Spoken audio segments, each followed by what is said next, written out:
이 일지는 회사의 공적인 업무 일지가 아닌 개인적인 목적으로 작성된 활동 일지임을 밝힌다.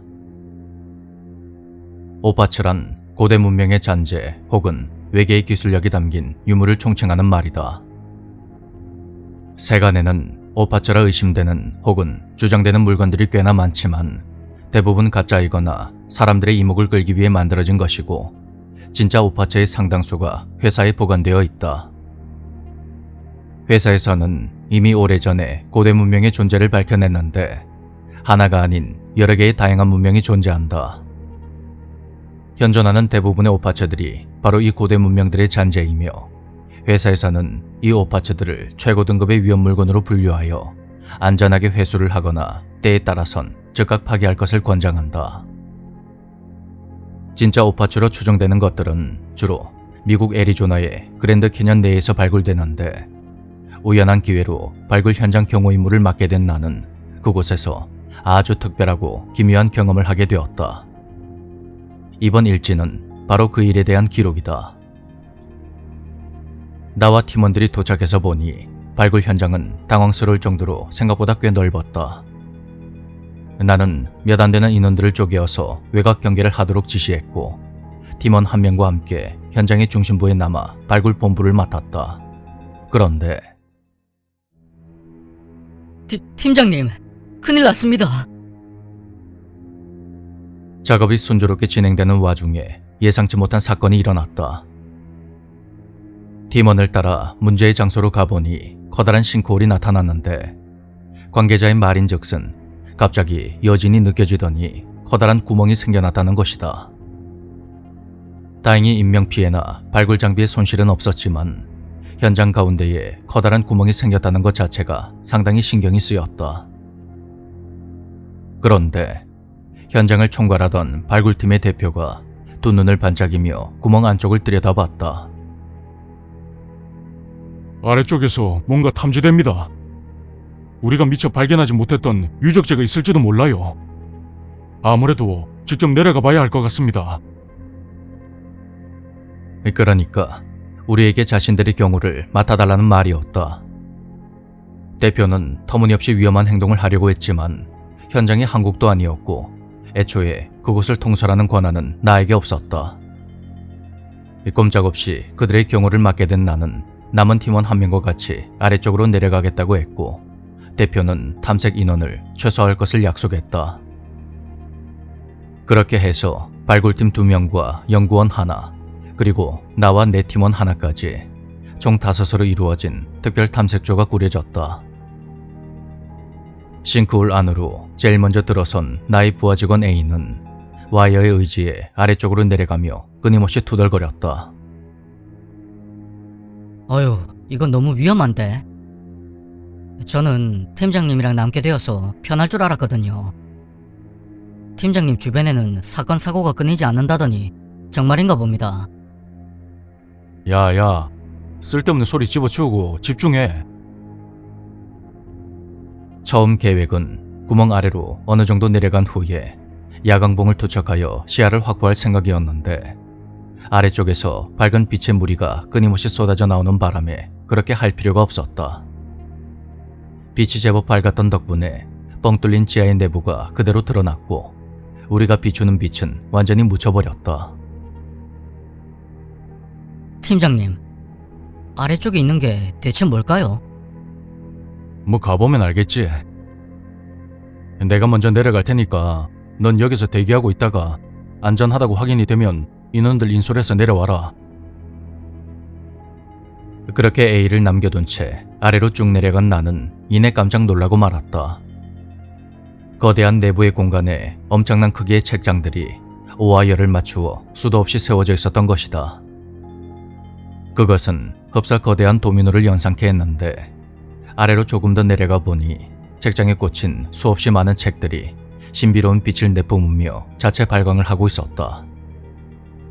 나는 대기 오염도와 방사능 수치가 모두 정상인 것을 확인한 뒤 A에게 신호를 보냈고 잠시 후 A가 나머지 인원들과 함께 와이어를 타고 내려왔다. 이야, 이게 대체... 땅에 발을 디딘 인원들 모두 주변을 두리번거리며 놀라움을 감추질 못했는데 역시나 제일 먼저 움직인 것은 연구원이었다. 그는 내가 뭐라고 말을 하기도 전에 가장 가까이 난 책을 뽑아들더니 주저없이 그것을 활짝 펼쳐버렸다.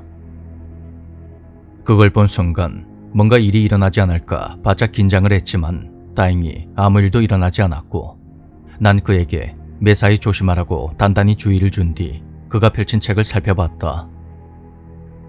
책의 모든 페이지에는 그야말로 깨끗한 백지였고 그 어떠한 글이나 그림도 보이지 않았다. 발굴단 대표도 책을 몇 권 뽑아서 펼쳐봤지만 다른 것들 역시 아무런 내용도 기록돼 있지 않았다.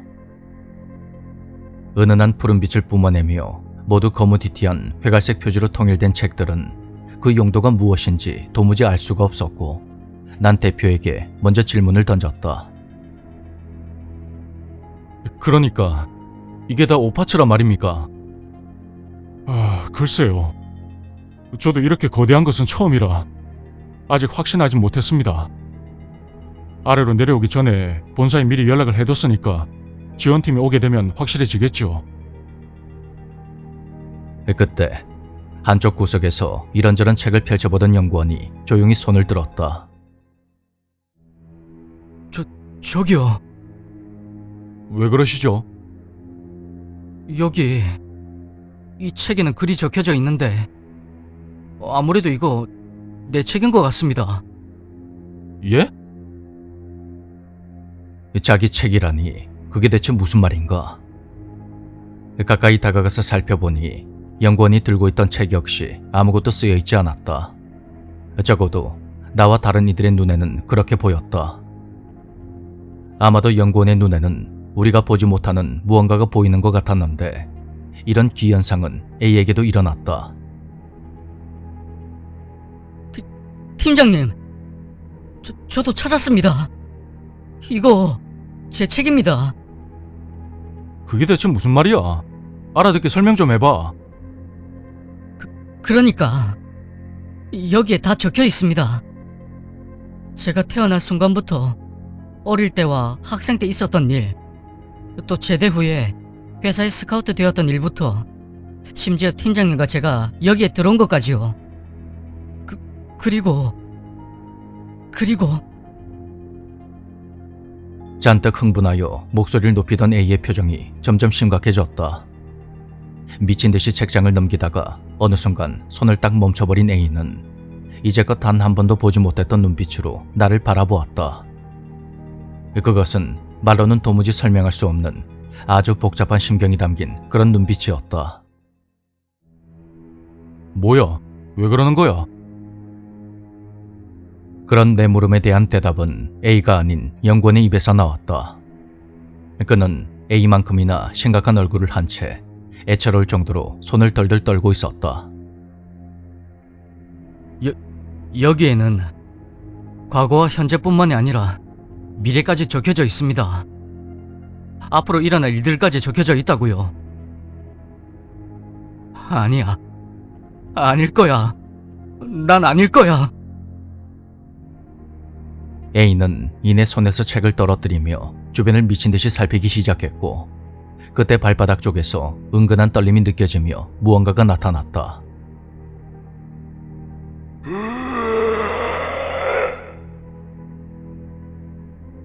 흡사, 거대한 고래 내지는 커다란 메기처럼 보이는 생물이 나타난 것이다. 그것은 턱 아래쪽에 수도 없이 긴 수염이 자라 있었는데 거대한 지느러미를 휘저으며 어둠 저편의 허공에서 불쑥 튀어나왔다. 괴물은 마치 물속을 헤엄치듯이 책장 위로 유유히 날아와서 우리들의 머리 위를 스쳐 지나갔다. 여기서 죽긴 싫다고. 그 순간 연구원이 비명을 내지르며 한쪽으로 마구 내달리기 시작했고 그것은 그의 유언이 되고 말았다.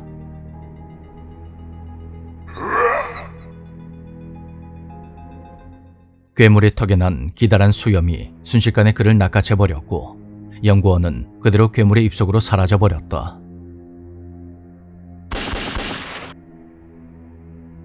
나와 A는 즉시 총을 꺼내어 사격을 시작했고 그 순간 도주를 시도한 발굴팀은 역시 허망하게 괴물의 먹잇감이 되고 말았다.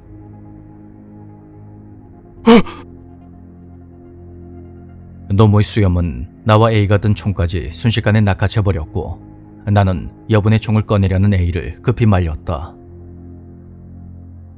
기다려. 움직이지 말고 가만히 있어. 나와 A는 모든 동작을 멈추었고 발굴 대표는 바닥에 엎드려 바들바들 떨고 있었다. 그리고 괴물은 잠시 주위를 두리번거리는가 싶더니 천천히 우리의 머리 위를 선회했다. 팀장님, 눈이 없습니다. 그래.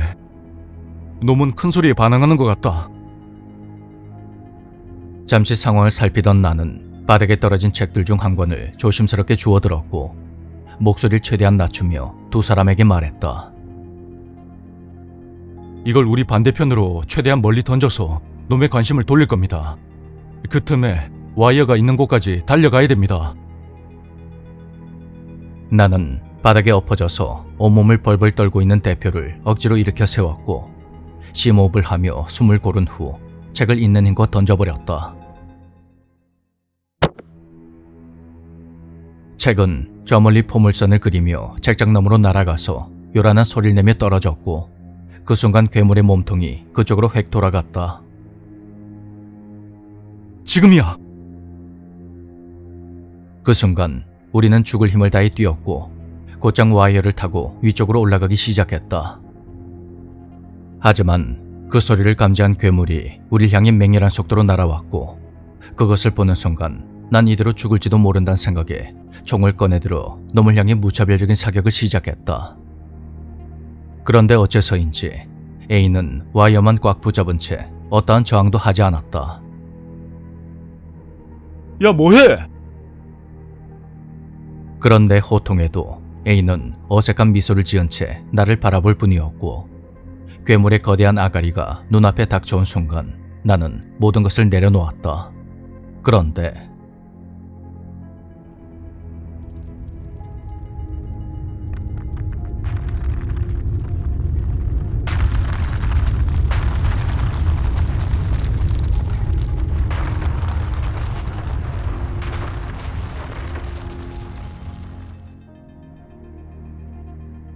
조금 전과는 비교도 할 수 없는 엄청난 규모의 진동이 일어났고 곧이어 흙더미들이 마구 쏟아져 내렸다.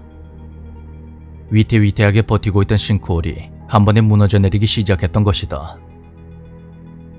괴물의 먹이가 되기 직전에 무너진 흙더미는 주변의 모든 것을 휩쓸어 버렸고 그 과정에서 안타깝게도 대표가 함께 휩쓸려 버렸다. 급히 손을 뻗어봤지만 빈 와이어 줄만이 덜렁거리며 그 자리에 남아있었고 나와 A는 싱크홀이 완전히 무너지기 직전에 간신히 그곳을 벗어날 수가 있었다.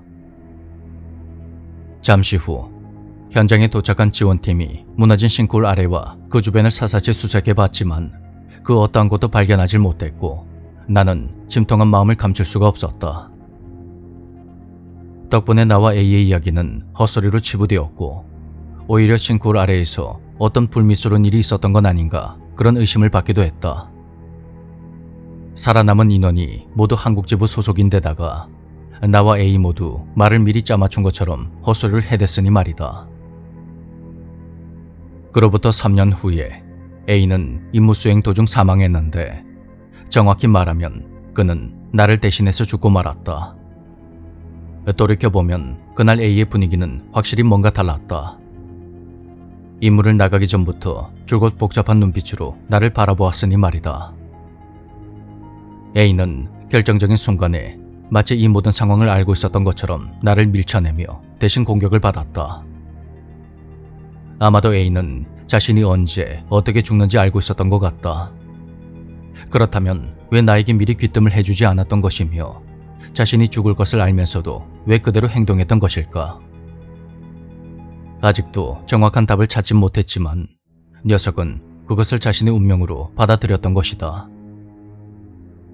문제의 그날 A와 마찬가지로 자신의 책을 보았던 연구원은 다가올 죽음을 거부하며 도망치는 것을 선택했다. 하지만 오히려 그 행동이 그의 죽음을 확실하게 했으니 눈앞에서 그걸 지켜본 A는 책에 쓰여진 자신의 운명을 받아들이기로 결심했을 것이다. A가 나에게 미리 경고를 해주었거나 충분히 다른 행동을 취할 수도 있었겠지만 아무리 발버둥 쳐봐야 자신의 정해진 운명을 벗어날 수 없다는 것을 영원히 몸소 보여주었던 것이다. 그 운명에 순응하여 아무런 행동도 취하지 않음으로써 A 역시 운명은 피할 수 없는 것임을 증명했을지도 모른다.